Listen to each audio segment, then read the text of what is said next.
नमो बुद्धाय दोस्तों पुनः उपस्थित हूं आपके सामने एक नए वीडियो के साथ। दोस्तों आज विश्व में फास्टेस्ट ग्रोइंग कोई रिलीजन है तो वो बुद्ध धर्म है। यूरोप में क्रिश्चियनिटी के बाद कोई धर्म आता है तो बुद्ध धर्म आता है, जो फास्टेस्ट ग्रोइंग है, सबसे तेजी से ग्रो कर रहा है। अमेरिका की भी यही स्थिति है, ऑस्ट्रेलिया की भी यही स्थिति है, पूरे विश्व की आज स्थिति यही है। दोस्तों भारतीय प्रधानमंत्री कहते हैं ना, हम बुद्ध के देश से आए हैं। आज विश्व को युद्ध की नहीं, बुद्ध की आवश्यकता है। क्यों? क्योंकि बुद्ध वास्तविक हैं, बुद्ध विज्ञान हैं, उनके सिद्धांत विज्ञान का समर्थन करते हैं। बुद्ध एक वैज्ञानिक थे जिसने तमाम आडंबरों, अपने समय की पाखंडों को तोड़कर नियम प्रतिपादित किए, ज्ञान प्राप्त किया कि दुखों से कैसे मुक्ति पाई जा सकती है। आत्मा परमात्मा के अस्तित्व को उखाड़ कर फेंक दिया। तो दोस्तों आज मैं उसी बौद्ध धर्म के ऊपर कुछ बातें, कुछ प्रकाश डालने के प्रयास करूंगा और आपसे गुजारिश, वीडियो में अंत तक बने रहिए। वीडियो अच्छा लगे तो लाइक कीजिए, चैनल को सब्सक्राइब कीजिए अगर आप मेरे चैनल पर नए हैं, शेयर कीजिए और एक और मेरी रिक्वेस्ट, चैनल को ज्वाइन कीजिए। दोस्तों बौद्ध धर्म आखिर है क्या? बौद्ध धर्म और दर्शन जो बौद्ध भगवान बुद्ध की शिक्षाओं से विकसित हुआ। बुद्ध जागृत व्यक्ति, बुद्ध का अर्थ क्या है? जागृत व्यक्ति। एक शिक्षक जो ईसा पूर्व 6ठी शताब्दी के मध्य से 4थी शताब्दी के मध्य तक उत्तरी भारत में रहते थे। ईसा पूर्व भारत से लेकर मध्य और दक्षिण पूर्व एशिया, चीन, कोरिया, जापान, बौद्ध धर्म ने एशिया के आध्यात्मिक, सांस्कृतिक और सामाजिक जीवन में एक केंद्रीय भूमिका निभाई और 20वीं सदी की शुरुआत में यह पश्चिम में भी फैल गया। प्राचीन बौद्ध धर्म ग्रंथ और सिद्धांत भारतीय की निकट से संबंधित साहित्यिक भाषाओं में विकसित हुए, विशेष रूप से पाली और हाइब्रिड संस्कृत। पाली और हाइब्रिड संस्कृत के वे शब्द जो अंग्रेजी में प्रचलित हो गए हैं, उन्हें अंग्रेजी शब्दों के रूप में माना गया है, उन्हें उसी रूप में प्रस्तुत किया गया है जिस रूप में वे अंग्रेजी भाषा के शब्दकोशों में हैं। अपवाद विशेष परिस्थितियों में होते हैं, जैसे उदाहरण के लिए संस्कृत शब्द के मामले में धर्म, यानी कि पाली में धम्म कहा जाता है, जिसके ऐसे अर्थ हैं जो आमतौर पर धर्म शब्द से जुड़े नहीं हैं, क्योंकि इसे अक्सर अंग्रेजी में इस्तेमाल किया जाता है। दोस्तों बात करते हैं बुद्ध और बौद्ध धर्म पर। उस समय पूर्वोत्तर भारत में विकसित हुए कई संप्रदायों की तरह बौद्ध धर्म में भी एक करिश्माई शिक्षक यानी टीचर की उपस्थिति, उसके नेता द्वारा प्रचारित शिक्षाओं और अनुयायियों के एक समुदाय द्वारा गठित किया गया था, जो अक्सर त्यागी सदस्यों और आम समर्थकों से बना होता था। बौद्ध धर्म के मामले में यह पैटर्न इस प्रकार परिलक्षित होता है। त्रिरत्न अर्थात बुद्ध, धर्म और संघ, ये त्रिरत्न हैं। संस्थापक कौन? बुद्ध की मृत्यु की शताब्दियों में बौद्ध धर्म 2 दिशाओं में विकसित हुआ। बुद्ध की मृत्यु के बाद की शताब्दियों में बौद्ध धर्म 2 दिशाओं में विकसित हुआ, जिसका प्रतिनिधित्व अलग अलग समूहों ने किया। एक को हीनयान यानी छोटा वाहन, लघु वाहन कहा जाता था। यह शब्द इसके बौद्ध विरोधियों द्वारा दिया गया। और अधिक रूढ़वादी समूह, जिसमें अब थेरवाद मतलब पाली में बुजुर्गों का मार्ग कहा जाता है, यानी हीनयान को बुजुर्गों का मार्ग या थेरवाद कहा जाता है। इन्हें बुद्ध की शिक्षाओं के उन संस्करणों को संकलित किया जिन्हें सुत्त पिटक, विनय पिटक नामक संग्रहों में संरक्षित किया गया था और उन्हें मानक के रूप में बनाए रखा। दूसरा प्रमुख समूह जो खुद को महायान यानी महान वाहन यानी बड़ा वाहन कहता है, ने अन्य शिक्षाओं के इस अधिकार को मान्यता दी, जिसने समूह के दृष्टिकोण से अधिक संख्या में भारत लोगों को मोक्ष उपलब्ध कराया, जो कथित रूप से अधिक उन्नत शिक्षा सूत्रों में व्यक्त की गई। दोस्तों, हीनयान में व्यक्ति के निर्वाण प्राप्ति पर जोर दिया गया, बल्कि स्वयं को बुद्ध बनने पर यानी कि बुद्ध बनने के प्रयास पर जोर दिया गया और निर्वाण को प्राप्त करने पर जोर दिया गया। लेकिन महायान में प्राणी मात्र के कल्याण पर जोर दिया गया, वहां पर निर्वाण की प्राप्ति पर इतना जोर नहीं दिया गया। इसीलिए वहां बोधिसत्वों का प्रचलन है। जैसे जैसे बौद्ध धर्म का प्रसार हुआ, इसे विचार और धर्म की नई धाराओं का सामना करना पड़ा। उदाहरण के लिए कुछ महायान समुदायों में कर्म के सख्त नियम, यह विश्वास कि पुण्य कर्म भविष्य में सुख पैदा करते हैं और अपुण्य कर्म दुख पैदा करते हैं, को अनुष्ठान क्रियाओं और भक्ति प्रथाओं की प्रभावकारिता पर नए जोर को समायोजित करने के लिए संशोधित किया गया था। पहली सहस्त्राब्दी ईसा पूर्व के उत्तरार्ध के दौरान एक तीसरा प्रमुख बौद्ध आंदोलन वज्रयान यानी हीरा वाहन या तंत्रयान या तांत्रिक बौद्ध धर्म, गूढ़ बौद्ध धर्म भी कहा जाता है, भारत में विकसित हुआ। यह आंदोलन उस समय व्याप्त ज्ञानवादी और जादुई धाराओं से प्रभावित था, यानी तंत्र मंत्र से प्रभावित था, और इसका उद्देश्य आध्यात्मिक मुक्ति और शुद्धता को बहुत अधिक तेजी से प्राप्त करना था, यानी शॉर्टकट अपनाना मंत्रों, तंत्र मंत्र के माध्यम से। इन उतार चढ़ावों के बावजूद बौद्ध धर्म ने अपने मूल सिद्धांतों को नहीं छोड़ा।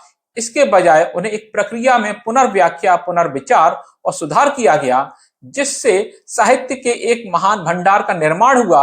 इस साहित्य में पाली, त्रिपिटक यानी कि 3 टोकरियां, मैंने बताया ना दोस्तों, जब भगवान बुद्ध की मृत्यु हो गई तो पहली संगति हुई। पहली संगति किसने करवाई? अजातशत्रु ने। जब पहली संगति हुई तो वहां पर जो बुद्ध ने जो शिक्षाएं दी थी मौखिक रूप से, उनको उनके शिष्यों ने, आनंद ने विशेषकर, उनको लिखित रूप में रूपांतरित करवाया और उनकी 3 पोटलियां बनाई गईं, जिनको पिटक कहा गया अलग अलग, और तीनों को इकट्ठे रूप से त्रिपिटक कहा गया। सुत्त पिटक यानी प्रवचन की टोकरी शामिल है, जिसमें बुद्ध के उपदेश हैं। विनय पिटक अनुशासन की टोकरी, जिसमें मठवासी व्यवस्था को नियंत्रित करने वाले नियम हैं। और तीसरी अभिधम्म पिटक, विशेष इस सिद्धांत की टोकरी, जिसमें सैद्धांतिक व्यवस्थितीकरण और सारांश हैं। इन पाली ग्रंथों ने टिप्पणियों की एक लंबी और बहुत समृद्ध परंपरा के आधार के रूप में काम किया है, जो थेरवाद समुदाय के अनुयायियों द्वारा लिखी, संरक्षित की गई थी। महायान और वज्रयान परंपराओं ने इसे स्वीकार किया है। बुद्ध वचन, कई अन्य सूत्र और तंत्र, साथ ही इन ग्रंथों पर आधारित व्यापक ग्रंथ और टिप्पणियां, नतीजतन सारनाथ ने बुद्ध के पहले उपदेश से लेकर हालिया व्युत्पत्तियों तक एक निर्विवाद निरंतरता है, एक केंद्रीय जो सेंट्रलाइजेशन के आसपास एक विकास या काया पलट, जिसके आधार पर बौद्ध धर्म को अन्य धर्मों से अलग किया जाता है। बुद्ध का जीवन पर थोड़ा सा प्रकाश हम डालते हैं। बुद्ध के नाम से जाने वाले टीचर ईसा पूर्व 6ठी शताब्दी के मध्य से 4थी शताब्दी के मध्य तक उत्तरी भारत में रहते थे। प्राचीन भारत में इस उपाधि को बुद्ध के नाम से जाना जाता था। बुद्ध का तात्पर्य एक प्रबुद्ध व्यक्ति से है, जो अज्ञानता की नींद से जाग गया है और दुख से मुक्ति प्राप्त कर ली है। बौद्ध धर्म की विभिन्न परंपराओं के अनुसार बुद्ध अतीत में अस्तित्व में रहे हैं और भविष्य में भी अस्तित्व में रहेंगे। कुछ बौद्ध मानते हैं कि प्रत्येक ऐतिहासिक युग के लिए केवल एक बुद्ध है।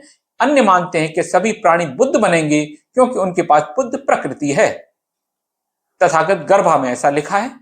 बुद्ध के रूप में संदर्भित ऐतिहासिक व्यक्ति जिनके जीवन के बारे में अधिकांशतः किंवदंतियां के माध्यम से जाना जाता है, का जन्म गंगा नदी बेसिन के उत्तरी किनारे पर हुआ था, जो उत्तर भारत की प्राचीन सभ्यता की परिधि का एक क्षेत्र है जो आज दक्षिणी नेपाल में है। ऐसा कहा जाता है कि वे 80 वर्षों तक जीवित रहे। उनके परिवार का नाम गौतम या संस्कृत में कहा जाता है और पाली में गौतम कहा जाता था, और उनका दिया गया नाम सिद्धार्थ, जो संस्कृत में इसका अर्थ है कि वह जो अपने लक्ष्य को प्राप्त करता है, और सिद्धार्थ पाली में था। उन्हें अक्सर शाक्य मुनि, शाक्य वंश के ऋषि कहा जाता था। बौद्ध ग्रंथों में उन्हें आमतौर पर भागवत अर्थात भगवान के रूप में अनुवादित के रूप में संबोधित किया जाता है।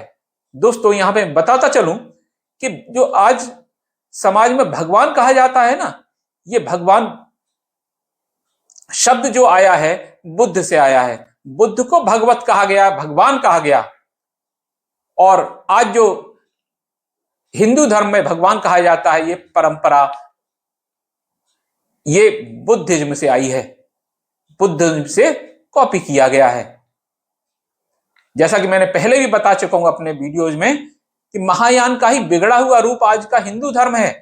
तथागत, जिसका अर्थ ऐसा व्यक्ति जो इस प्रकार आया है और ऐसा व्यक्ति जो इस प्रकार चला गया, यानी कि जो तथ्य का ज्ञाता हो, जो तथ्य पे बात करता हो, उसे तथागत कहा जाता है। दोनों हो सकता है। उनकी मृत्यु की तिथि के बारे में पारंपरिक स्रोत या परंपरा की भाषा में उनके निर्वाण के मार्ग में 2420 से 290 ईसा पूर्व तक हैं।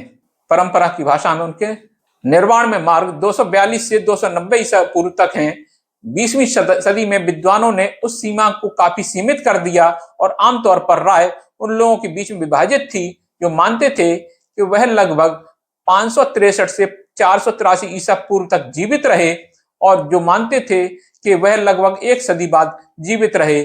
उनके जीवन के बारे में जानकारी मुख्य रूप से बौद्ध ग्रंथों से प्राप्त होती है, जिनमें से सबसे पहले आम युग की शुरुआत से कुछ समय पहले और इस प्रकार उनकी मृत्यु की कई शताब्दियों बाद लिखे गए थे। हालांकि पारंपरिक विवरणों के अनुसार बुद्ध का जन्म शाक्य शासक वंश में हुआ और वे क्षत्रिय थे और योद्धा जाति के थे। उनकी मां महामाया ने एक रात सपना देखा कि एक हाथी उनके गर्भ में प्रवेश कर गया, और 10 चंद्र महीने बाद जब वह लुम्बिनी के बगीचे में टहल रही थी तो उसका बेटा उनके दाहिने हाथ के नीचे से निकला। उसका प्रारंभिक जीवन विलासिता और आराम में बीता, और उसके पिता ने उसे बुढ़ापे, बीमारी और मृत्यु सहित दुनिया की बुराइयों से बचाया। 16 साल की उम्र में उसने उनकी राजकुमारी से शादी कर दी गई। उनकी पत्नी का नाम था यशोधरा, जो अंततः उनके एक बेटे को जन्म दिया। हालांकि 29 वर्ष की उम्र में राजकुमार को गहरा अनुभव हुआ जब उनने काफी हद तक कुछ समझा, क्योंकि जो आज बताया जाता है कि एक बुद्ध ने, एक सिद्धार्थ ने एक बूढ़े को देखा, फिर मृत्यु को देखा, गरीब को देखा। तो दोस्तों, ये अनर्गल बातें हैं। आप खुद सोचिए, जो व्यक्ति 29 साल का हो गया, क्या उसने मृत्यु नहीं देखी होगी? क्या उसने गरीब लोगों को नहीं देखा होगा?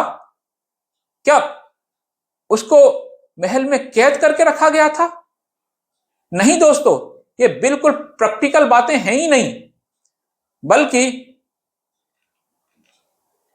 बाबा साहब भीमराव अंबेडकर की पुस्तक बुद्धा एंड हिज धम्मा में आप पढ़ सकते हैं, देख सकते हैं कि वो युद्ध से बचना चाह रहे थे।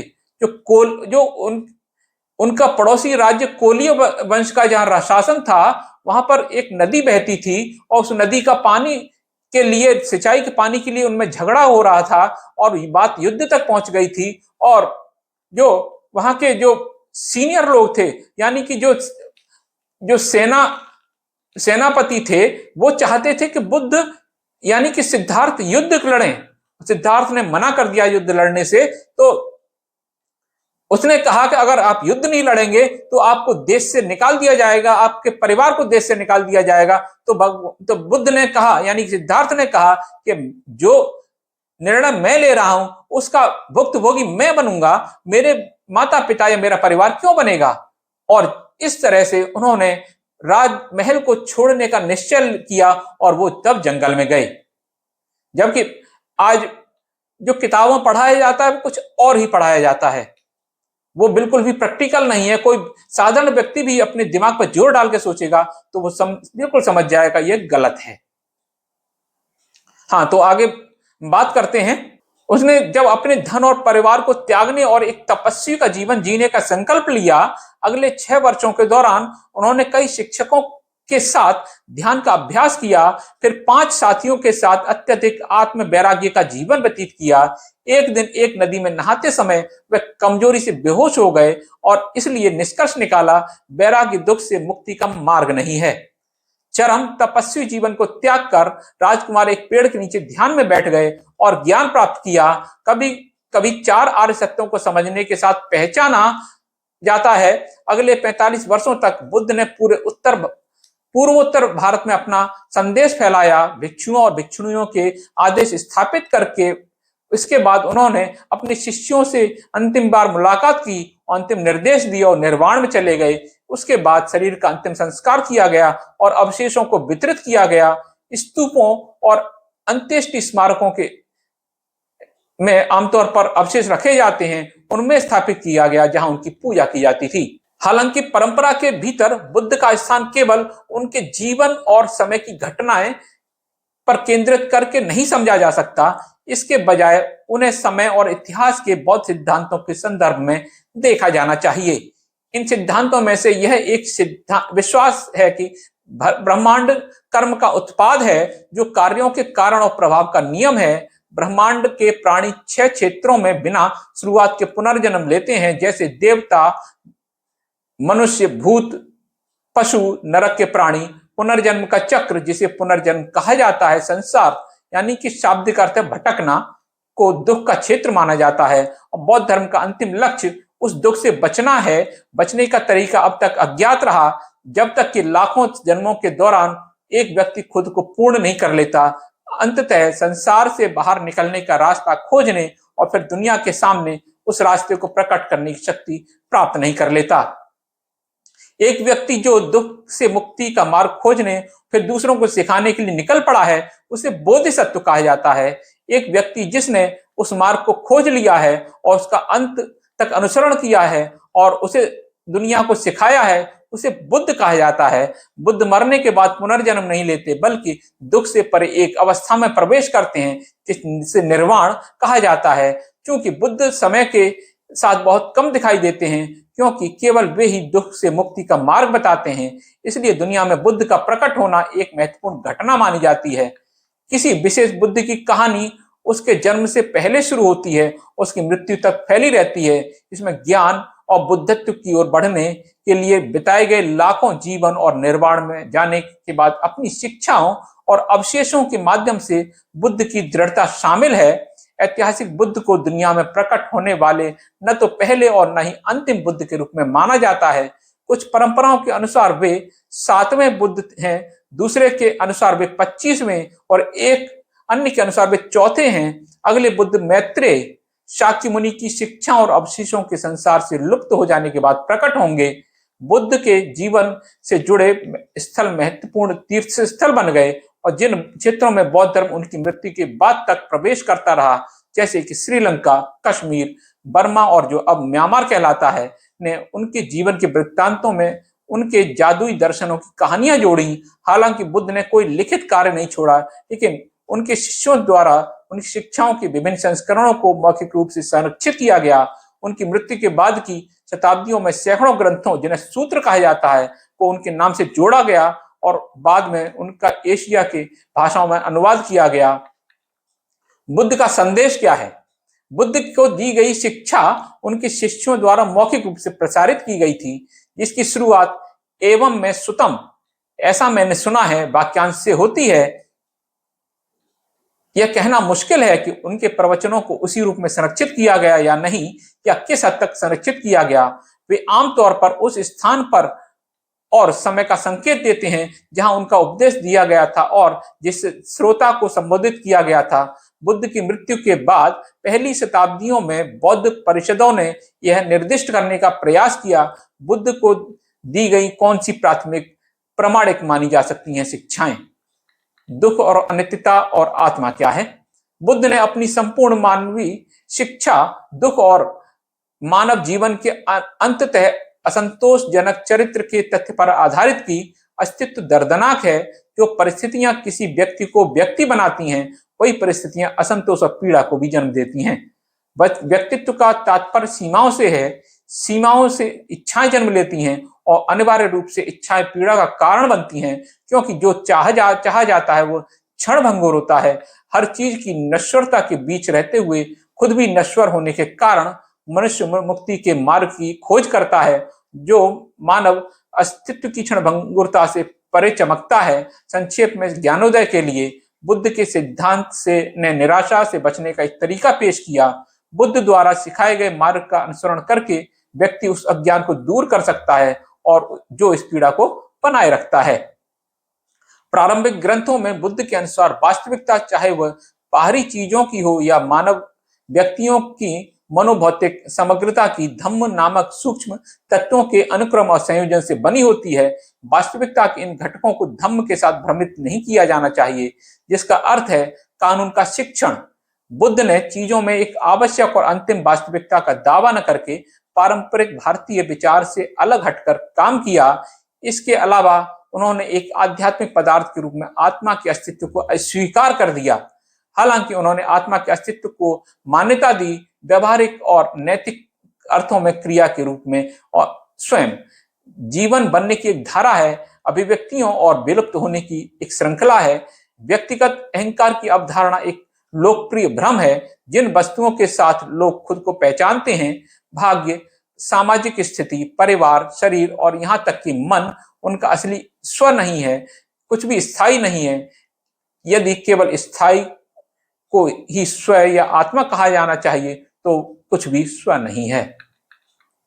आत्मा की अवधारणा को स्पष्ट करने के लिए अनात्मन बौद्धों ने मानव अस्तित्व के 5 समुच्चय या घटकों का सिद्धांत प्रस्तुत किया। पहला भौतिकता या भौतिक रूप या रूपा, दूसरा भावना या संवेदना या वेदना, तीसरा विचारधारा या सन्ना, चौथा मानसिक संरचना या स्वभाव संखारा, और पांचवा चेतना या विज्ञाना। मानव अस्तित्व केवल 5 समुच्चयों का एक संयोजन है, जिनमें से कोई भी स्वयं या आत्मा नहीं है। एक व्यक्ति निरंतर परिवर्तन की प्रक्रिया में है और कोई अंतर्निहित इकाई नहीं है। कर्मा, पुनर्जन्म में विश्वास या संसार, सांसारिक अस्तित्वों की संभावित अंतहीन श्रृंखला के रूप में जिसमें हर प्राणी फंस जाता है। पहले से ही बौद्ध पूर्व भारत में कर्म के सिद्धांत से जुड़ा हुआ था। इसे लगभग सभी बौद्ध परंपराओं द्वारा स्वीकार किया गया। सिद्धांत के अनुसार अच्छा आचरण एक सुखद और खुशहाल परिणाम लाता है और इसी तरह के अच्छे कार्यों की ओर की प्रवृत्ति पैदा करता है, जबकि बुरा आचरण एक बुरा परिणाम लाता है और इसी तरह बुरे कार्यों की प्रवृत्ति पैदा करता है।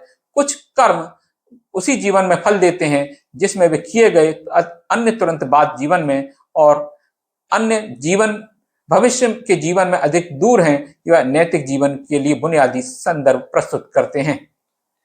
कर्म और पुनर्जन्म की शिक्षाओं और आत्मा की अवधारणा को बौद्धों द्वारा स्वीकार किए जाने से एक कठिन समस्या उत्पन्न होती है। पुनर्जन्म किसी स्थायी विषय के बिना कैसे हो सकता है? भारतीय गैर बौद्ध दार्शनिकों ने बौद्ध विचार में इस बिंदु पर हमला किया और कई आधुनिक विद्वानों ने इसे अघुलनशील समस्या बताया। पुनर्जन्म के अस्तित्वों के बीच संबंध को अग्नि सादृश्य द्वारा समझाया गया, जो दिखने में खुद को अपरिवर्तित रखती है, फिर भी हर पल अलग होती है, जिसे निरंतर बदलती पहचान की निरंतरता कहा जा सकता है। 4 आर्य सत्य पे बात करते हैं। इन मूलभूत वास्तविकताओं से के प्रति जागरूकता ने बुद्ध को 4 आर्य सत्यों का सूत्रीकरण करने के लिए प्रेरित किया। दुख का सत्य, दुख शाब्दिक रूप से दुख, लेकिन बेचैनी या असंतोष का बोध कराता है। सत्य यह है कि दुख, सुख और होने या न होने की लालसा समुदाय के भीतर उत्पन्न होती है। सत्य यह है कि इस लालसा को समाप्त किया जा सकता है। निरोधु और सत्य यह है कि यह उन्मूलन एक व्यवस्थित तरीके या मार्ग का अनुसरण करने का परिणाम है। मग्ग। आश्रित उत्पत्ति का नियम क्या है? प्रारंभिक ग्रंथों के अनुसार बुद्ध ने प्रतीत्य समुत्पाद के नियम की खोज की, जिसके द्वारा स्थिति दूसरी ओर उत्पन्न होती है जो बदले में पूर्ववर्ती स्थितियों से उत्पन्न होती है। होने का प्रत्येक 30 तरीका कारणों की श्रृंखला और तुरंत पूर्ववर्ती मोड के पूर्व निर्धारित करना। अविद्या, संस्कार, नाम रूप, फस्सा, वेदना, तन्हा, उपादान, भव, बुढ़ापा। इस नियम के अनुसार संवेदनात्मक अस्तित्व से जुड़ा दुख कार्य कारण की एक व्यवस्थित श्रृंखला द्वारा समझा जाता है। अष्टांगिक मार्ग क्या है? हालांकि आश्रित उत्पत्ति का नियम यह सवाल उठाता है कि कोई व्यक्ति जन्म, दुख और मृत्यु के लगातार नवीनीकृत चक्र से कैसे बचा रह सकता है। यह जानना पर्याप्त नहीं है। दुख पूरे अस्तित्व में व्याप्त है और जानना है कि जीवन किस तरह से विकसित होता है। इस प्रक्रिया पर काबू पाने का एक साधन भी होना चाहिए। इस लक्ष्य को प्राप्त करने का साधन अष्टांगिक मार्ग में पाया जाता है, जो सही दृष्टिकोण, सही आकांक्षाओं, सही भाषण, सही आचरण, सही आजीविका, सही प्रयास, सही ध्यान और सही ध्यान प्राप्ति से बना है। इसके बाद हम बात करते हैं निर्वाण पे। बौद्ध धर्म के अभ्यास का उद्देश्य अहंकार के भ्रम से छुटकारा पाना और इस प्रकार सांसारिक दुनिया के बंधनों से खुद को मुक्त करना है। जो ऐसा करने में सफल होता है उसके बारे में कहा जाता है कि उसने पुनर्जन्म के चक्र को पार कर लिया और उसे सफलता प्राप्त हो गई। आत्मज्ञान अधिकांश बौद्ध परंपराओं में यह अंतिम लक्ष्य है। हालांकि कुछ मामलों में, विशेष रूप से चीन और जापान के शुद्ध भूमि स्कूलों में, नहीं परम स्वर्ग या स्वर्गीय निवास की प्राप्ति को मुक्ति के प्राप्ति के से रूप से अलग नहीं किया जा सकता। दोस्तों, बुद्ध धम्म का विस्तार बहुत अधिक है और इसके जो इतिहास है वो भी बहुत लंबा है। मैं आज इस वीडियो को यहीं पर समाप्त करता हूं क्योंकि वीडियो पहले ही काफी लंबा हो चुका है। मैं अगले वीडियो में इसका इतिहास बताऊंगा और ये इसका विस्तार भी आपसे बताऊंगा। और धन्यवाद अंत तक बने रहने के लिए। अगर वीडियो आपको अच्छा लगा हो तो इसको लाइक कीजिए, चैनल को सब्सक्राइब कीजिए अगर आप मेरे चैनल पर नए हैं। मिलता हूं अगले वीडियो में, तब तक के लिए नमो बुद्धाय।